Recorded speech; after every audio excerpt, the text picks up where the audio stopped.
The Sabres are getting all the help they need, but they can't seem to help themselves. Recapping a deflating Saturday performance in Detroit, previewing a Monday game at Seattle. Coming up here on the Locked On Sabres podcast. Your Locked On Sabres, your daily podcast on the Buffalo Sabres. Part of the Locked On Podcast Network, your team every day.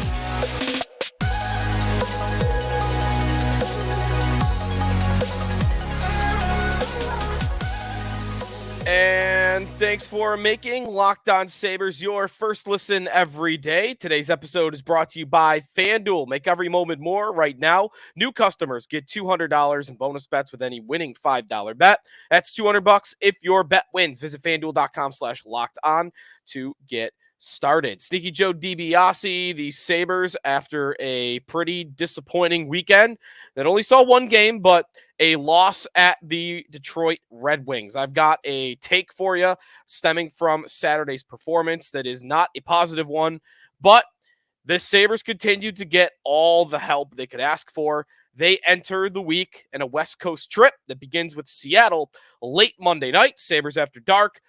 They enter 5 points out of a playoff spot. No games in hand for Detroit. They are 4 points behind Washington, the Capitals, with 2 games in hand as it stands at this moment in time. 4 behind the Islanders, and they are tied with the Pittsburgh Penguins, 1 point ahead of the New Jersey Devils. That is what we are looking at in terms of the teams around the Sabres, but certainly a blown opportunity in Detroit that we will get to. We'll get to the game tonight as well against Seattle. Some interesting goalie strategy coming up in the next 2 days. So stay tuned for that as well. If you want to get connected with us, go to joinsubtext.com/LockedOnSabres, where you could sign up for the Locked On Sabres text line. From our text line, a couple of comments from the Saturday game against Detroit, including a commentary about James Reimer. James Reimer has the worst 5-hole. We had 2 goals scored against him in that spot in the last 2 games. Why weren't they testing it more? And that is going to be something that we talk about a lot, is they weren't getting quality chances. They weren't producing offense, though, straight up in that game on Saturday against the Detroit Red Wings. Got a couple of other stuff to look through from Detroit. The Red Wings, Detroit had to win one eventually. Too bad that this was the one. They were dead, right? They were dead. They were falling apart. 7-game losing streak, 8-game losing streak. They lose again on Sunday immediately after playing the Sabres. The Sabres had it. They just got to put the hammer down on the Detroit Red Wings, and they were unable to do so. Very, very disappointing. All right, so look at this game. 4-1, an empty netter at the end. The Sabres entered the second period up 1-0. They had a nice first period. Not an incredible one, not a dominant one. It was a pretty even game up until like the final 5 minutes of the first period, and then the Sabres started to take over a little bit. They got a goal from Tage Thompson on the power play that was kind of a weird goal. Like, I don't know if he was trying to shoot it there or if he kind of tried to pump fake and then accidentally shot it, or if he's trying to pass to somebody that I didn't see. Either way, Thompson gets a goal on the power play. Nice. 1-0. They're playing pretty well. You're on the road against a team that is struggling. Like, this is a great start. You go to period 2, and you enter that period, and from that moment on, the Sabres had nothing. Nothing in the tank, no energy, no danger whatsoever. And if you look at the numbers between the second and the third period, the Buffalo Sabres had 3 high danger scoring chances, second and third period combined. I mean, hell, 5-on-5, they had 5 total. So that really is the story of the game. They weren't dangerous. Why? Look at their most important players. Now, I am not someone that very easily will blame the best players on the team. If you remember way back when, either from WGR or this podcast, when the Eichel teams weren't doing well, I would never pin it on O'Reilly. I would never pin it on Eichel, never pin it on Reinhart, Kane even. The guys that produced, those guys produced when those teams were losing, when those teams were struggling. Eichel still put up his numbers and got his production. Reinhart still put up his numbers. O'Reilly still put up his numbers. Kane even still put up his numbers. Those guys, whether you liked them or not, and whether you thought they were a negative influence on the locker room or not, they went on the ice and they scored goals and they looked dangerous. Now, the teams around those guys, horrendous, right? Not good depth, horrible blue lines, terrible coaches, terrible GMs, all of it. Everything around them was toxic. So, fast forward to this team. Sorry, I jumped the point.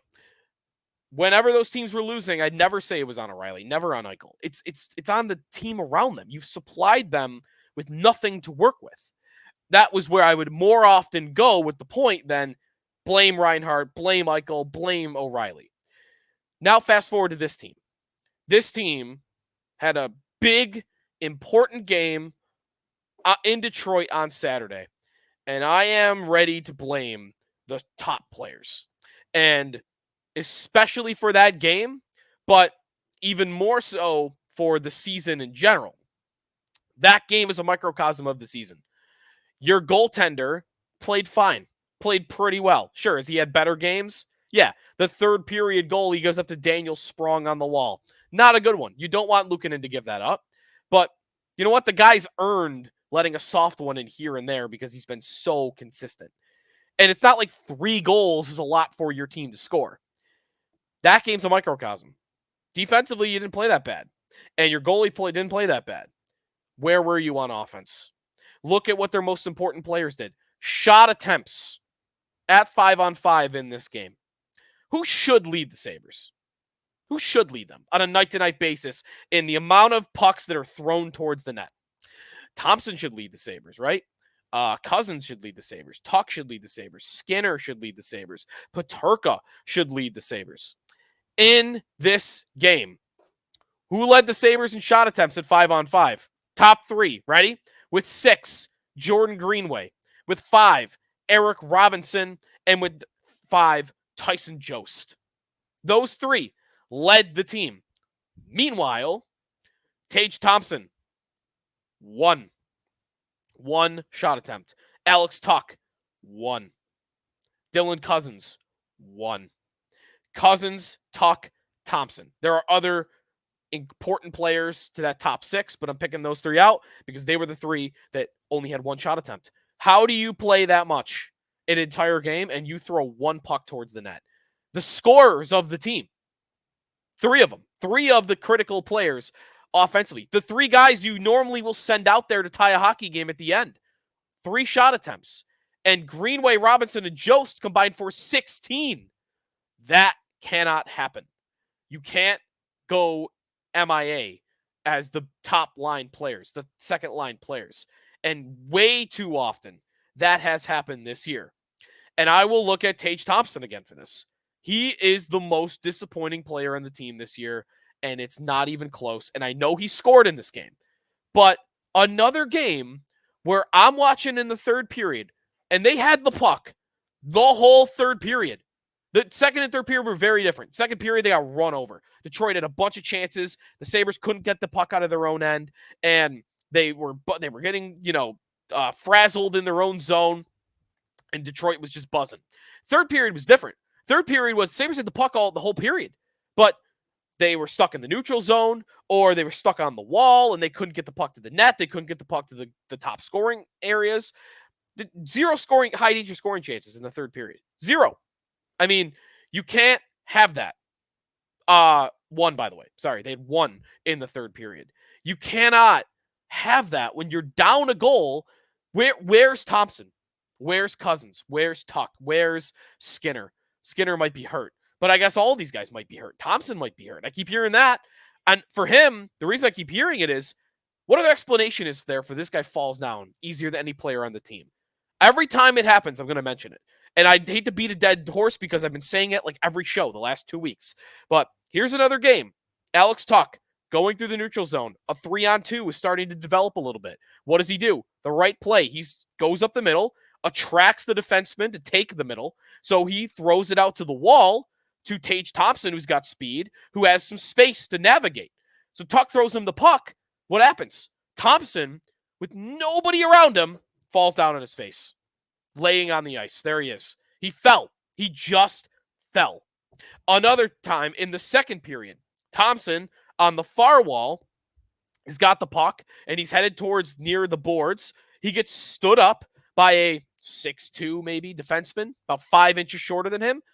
Easily takes Thompson to the ground with a big check. Easily. The guy is not tough on his skates.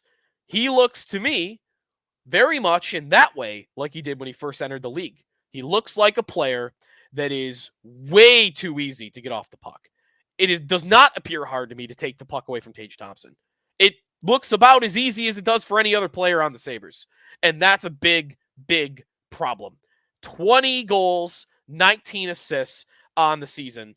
It is the most disappointing year for a top Sabre that I can remember, given what he was last year, and given that I'm watching him in the third period, and there he is going out on the ice to get the game within one with the goalie pulled at the end, and I'm legitimately thinking to myself, he shouldn't be on the ice. He shouldn't be on the ice. He's not one of their 6 most dangerous players right now. That's how I think about Tage Thompson. Maybe I'm being too hard on him, but it's the skating for me. I cannot get past how he looks skating. It doesn't look right. It doesn't look normal. I don't know if that is an injury, but injury to what? He had an upper body injury earlier in the season. I thought that's what he missed the game with 2 weeks ago. And to me, it just looks like he has weak ankles. Someone explain to me. Maybe there's a skating coach out there that can tell me what has happened to Thompson and why he is so easy to take off the puck. Because I don't know. Sabres lose 4-1. Just an overall poor performance. Before I move on past this game, got to point out that Rasmus Dahlin and Bowen Byram had easily their worst game together. Not even close. Dahlin was terrible. I did not like Byram that much in this game either, and I'll give them some leeway. It was their first bad game together, and they've been very strong before that. Dahlin was horrendous. He was horrendous. He gave the puck away multiple times. The empty net goal at the end, I don't know what he's doing. Doesn't pinch when he should. Then he gets caught cheating to the middle, and it's a tap-in empty netter past him. Dahlin was on the ice for all 4 Red Wing goals, and so was Byram. Byram was at least on the ice for all 3 goals that weren't empty netters. Those guys were out there for every goal Detroit scored. You can't have that from your top pair. You absolutely cannot have that. All right, shots in this game, 26-26, not that far off, right? Like, it didn't look even though. Shot attempts were pretty even. Scoring chances were pretty even. But we saw the second and the third periods. It was a tale of a first period that looked really good and then 2 periods that looked horrible after that. When we come back, good news. The Sabres got everything to go their way that they could have asked for outside of their own result on the weekend. So we'll get to that and also what the lineup will look like. There's a very interesting goalie strategy thing for Sabres and Kraken, who they have never beaten, by the way, the Seattle Kraken. That's coming up here on the Locked On Sabres podcast. We are presented by Robinhood. Did you know that even if you have a 401k for retirement, you could still have an IRA? Robinhood is the only IRA that gives you a 3% boost on every dollar you contribute when you subscribe to Robinhood Gold. But get this, now through April 30th, Robinhood's even boosting every single dollar you transfer in from other retirement accounts with a 3% match. That's right, no cap on the 3% match. Robinhood Gold gets you the most for your retirement thanks to their IRA with a 3% match. This offer is good through April 30th. Get started at Robinhood.com/boost. Subscription fees apply. And now, for some legal info. Claims as of Q1 2024 validated by Radius Global Market Research. Investing involves risk, including loss. Limitations apply to IRAs and 401ks. 3% match requires Robinhood Gold for 1 year from the date of first 3% match. Must keep Robinhood IRA for 5 years. The 3% matching on transfers is subject to special terms and conditions. Robinhood IRA, available to U.S. customers in good standing. Robinhood Financial LLC, member SIPC, is a registered broker-dealer. Sneaky Joe DiBiase back here on the Locked On Sabres podcast. Thanks for making us your first listen. As you know, Locked On's launched the first ever national sports 24/7 streaming channel, Locked On Sports Today. Baseball fans, mark your calendar. March 20th, Wednesday at 7 p.m. for the best MLB season preview, coming exclusively to Locked On Sports Today. On March 20th at 7 p.m., be the first to get local insight from the MLB local experts of the Locked On Podcast Network. Find it on March 20th at 7 p.m. Eastern Time on the Locked On Sports Today 24/7 streaming channel on YouTube or the free Amazon Fire TV channels app. Sabres and Kraken coming your way 10 o'clock on Monday night. The Sabres lost to Detroit 4-1 on Saturday, which was not good news for their playoff race. But luckily for the Sabres, and this has been a big part of my thesis for why they've still been in the race, is not so much that they deserve to be in the race. It is that everyone above them stinks. And that was reinforced this weekend. Beginning on Saturday, the Senators, in overtime, a bad Ottawa team, took down the New York Islanders, led by a Brady Tkachuk hat trick. The Penguins, who currently have the same amount of points as the Sabres, got taken down 7-4 at the hands of the New York Rangers. For the second time this week, the Arizona Coyotes did the Sabres a favor, 4-1 over the New Jersey Devils. That was a good sign. Thank you to Arizona again. So you got, and then the one result that didn't go their way was Washington beating Vancouver. That was on Saturday. Then we get to Sunday, and it's St. Patrick's Day, and the Players' Championship is on, and the Sabres have me not feeling great about hockey at the moment, so I thought I'd take the afternoon off from hockey. Then I saw, you know what? Rangers and Islanders, they're tied at 2 in the second period. TNT game. Let me throw that on for a few minutes. Sure enough, got a good result. Nice rooting interest the rest of the way. The Rangers take down the Islanders 5-2. Another Islanders loss. They've now lost 4 in a row, which is big after a little bit of a hot streak. The Devils, who are 1 point behind the Sabres, they lose in regulation to Vegas. Down goes the Devils. Pittsburgh comes into a tie with the Sabres, but they beat Detroit. Detroit's in that final spot. I think you'd rather have Pittsburgh win that game. Down go the Red Wings, 6-3, right back in the losing column. So, Sabres didn't win. Everything else that could have gone their way went their way. And that has the Sabres still in the fight. At moneypuck.com, the second that the Sabres lost to Detroit on Saturday, their odds were down to 1.8%. After 2 days worth of results after that, the Sabres odds have shot back up to the point where if they were to win against the Seattle Kraken on Monday night in regulation, actually doesn't matter because it's a West team, they'll go up to 9.4%, right back to where they were before they played Detroit. And if they lose, they'll be at 3.7%, which is even still higher than where they were the minute they lost to Detroit on Saturday. So, a lot of help. The odds look a little bit better. They can win and get themselves back towards the double-digit percentile.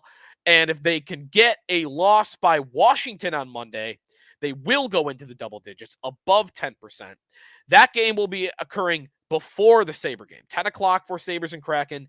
8:30 on NHL Network, the abomination of all sports networks, because it's the only network in the world that I know of that doesn't have streaming capability. And as a streamer, NHL Network is basically, it doesn't exist. It's invisible.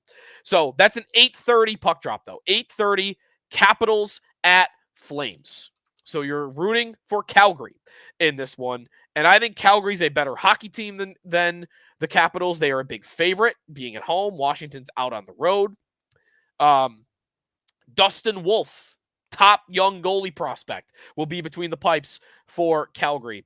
I like the Flames to come away with the win in that one. Sabres and Kraken. I'll have my parlay of the day for you when we come back. I got a new interesting wrinkle for parlay of the day, which I hope will get us to win finally.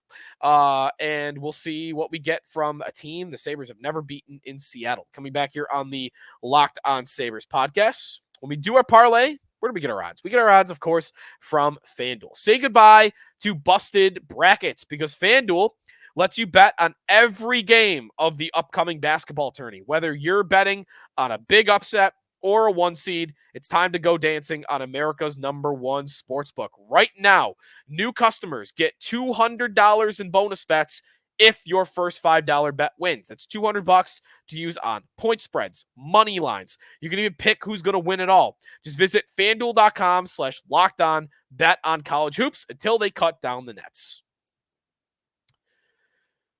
Final segment here in the Locked On Sabres podcast. Sabres and Kraken, 10 o'clock puck drop coming your way in Seattle. Climate Pledge Arena, one of the arenas I'd love to check out at some point in my life.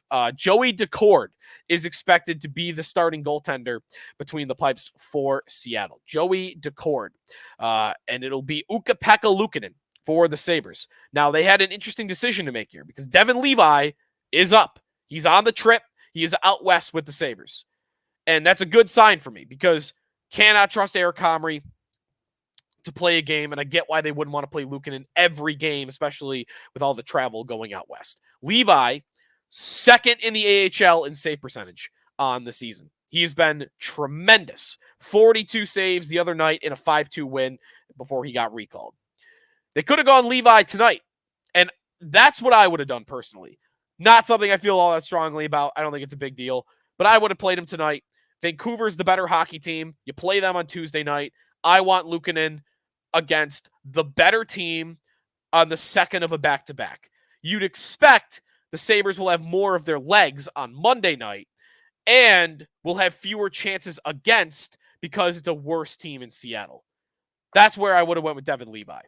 Trust Luukkonen because you might – basically, it's more likely to me you're going to need a goalie to carry you Tuesday against Vancouver than Monday against Seattle. And I've got a lot of confidence in Devin Levi. I've liked his season developmentally a lot. I think he's been a league average goalie in the NHL, and I think he's been a superstar in the AHL. Those two things, that's a really good 21-year-old rookie season for pro hockey. So I've liked him. I'm confident in him. But I mean, Luukkonen's putting up Vezina numbers. How could you not be more confident in Luukkonen? Obviously, you would be.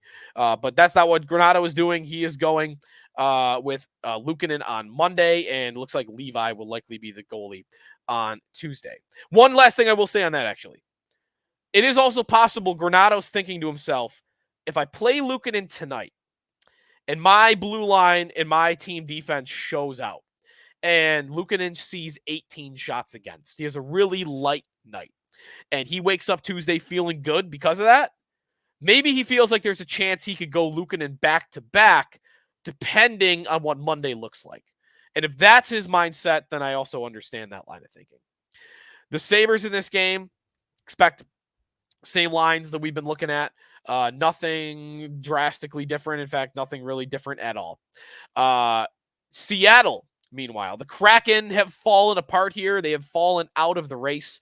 And they are not going to be a playoff team this season. They are 11 points out of the final playoff spot, which is currently held by Vegas. 28, 26, and 12 are the Kraken on the season. So their season is about, I guess, finishing strong and building good vibes for next season. Jared McCann and Oliver Bjorkstrand have kind of stepped up as their leading scorers this year, but not a lot of top level talent.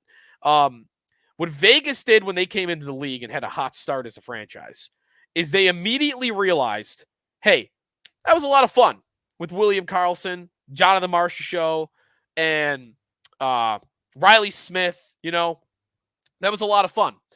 Braden McNabb, Alec Martinez was after the fact. Colin Miller. Like, we've had a lot of fun, made the finals right away, but we know we don't really have the high-end talent. We got to go get that still. We know we made the finals, still got to go with the high-end talent. And in the past couple of years, what they've done, Jack Eichel, Alex Pietrangelo, Mark Stone, any goalie they can ever get their hands on. It was Robin Leonard for a time. They traded for Alec Martinez, although he's, I know, a little bit lower on this level. They went out and they acquired top players because they knew, hey, our top players are kind of mid-level guys. This isn't going to work all the time. They went out and they supplied it with elite talent. Seattle got good right away, hasn't supplied their team with elite talent. Seattle, Vegas. One's a destination, the other's fine, you know? That could be a factor here as well. But there haven't been any big aggressive moves by the Kraken to go get a lot of top-level talent. So, to me, not a very bright-looking future. The age of their top 5 scores: 27, 28, 27, 33, and 24.